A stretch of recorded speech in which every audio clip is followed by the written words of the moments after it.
Hallelujah, praise the lord. దేవుడు ఈ దినం మనకి ఇవ్వబోచ్చినటువంటి మాట ఏంటంటే యెహెజ్కేలు గ్రంథం 36వ అధ్యాయము 28వ వచనం. నేను మీ పితరులకు ఇచ్చిన దేశంలో మీరు నివసించెదరు, మీరు నా జనులయందురు, నేను మీకు దేవుడినై ఉందును.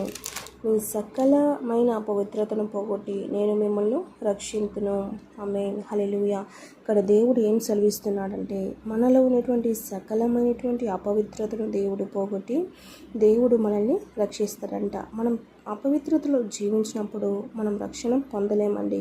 యేసయ్య అందుకే దేవుడు ఈ దినం మనలో ఉన్నటువంటి అపవిత్రతను పోగొట్టడానికి దేవుడు ఇష్టపడుచున్నాడు.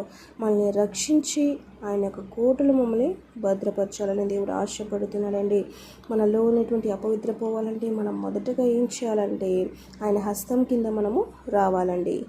మీ అపవిత్ర యావత్తు పోనట్లు నేను మీ మీద శుద్ధ జలమును చల్లుదును. ఆమేన్. దేవుడు మన మీద తన యొక్క శుద్ధ జలమును చల్లినప్పుడు మనం ఏం చేయబడతాం? ఆయన యొక్క రక్తము చేత కడగబడతాం. హల్లెలూయా.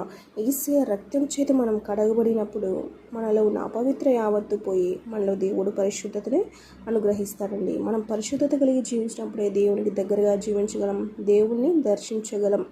మనలో పరిశుద్ధత లేకపోతే మనం దేవునికి ఇష్టలుగా ఉండలేమండి. కాబట్టి దేవుడు ఈ దినం మనల్ని అపవిత్రత పోగొట్టి మనల్ని రక్షిస్తాడని దేవుడు వాగ్దానం ఇచ్చినాడు. కాబట్టి ఈ దినం ఈ వాక్యాన్ని ఎత్తిపెట్టి ప్రార్థన చేయండి. దేవుడు మన జీవితంలో గొప్ప కార్యం చేయనుగాక. ఆమేన్.